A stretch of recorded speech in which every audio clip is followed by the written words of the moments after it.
Passport তৈরির সময় সঠিক তথ্য ও প্রয়োজনীয় নথিপত্র জমা না দিলে অনেক সময় পাসপোর্ট অফিস থেকে ফিরে আসতে হতে পারে।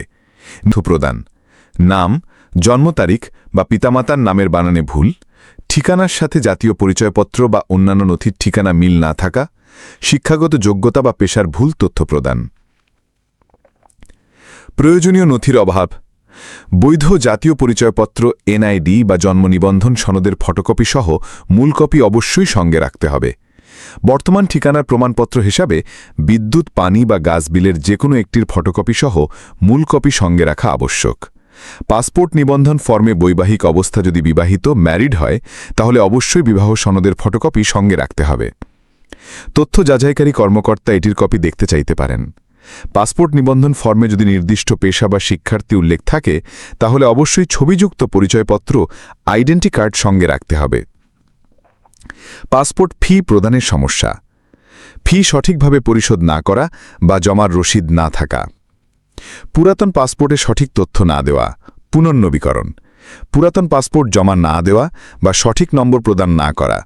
পাসপোর্টের আবেদন ফর্ম পূরণের আগে সব তথ্য সঠিকভাবে যাচাই করুন এবং প্রয়োজনীয় নথিপত্র ও ছবির মান নিশ্চিত করুন।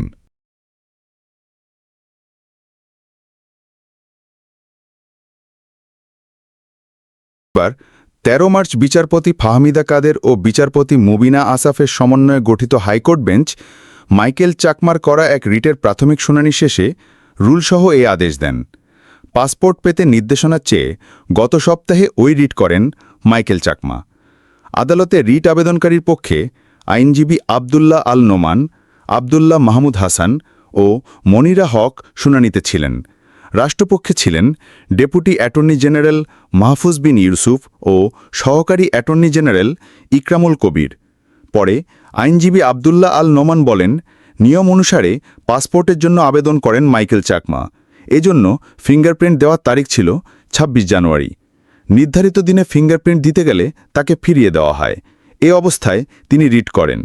আদালত রুল দিয়েছেন, একই সঙ্গে আদেশ পাওয়ার ৭ দিনের মধ্যে পাসপোর্টের জন্য করা আবেদনটি নিষ্পত্তি করতে নির্দেশ দিয়েছেন আদালত।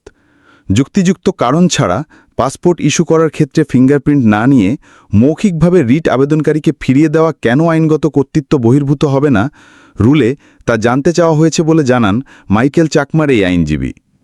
আয়নাঘর থেকে মাইকেল চাকমা মুক্তি পেয়েছেন বলে গত বছরের ৭ আগস্ট জানায় ইউপিডিএফ।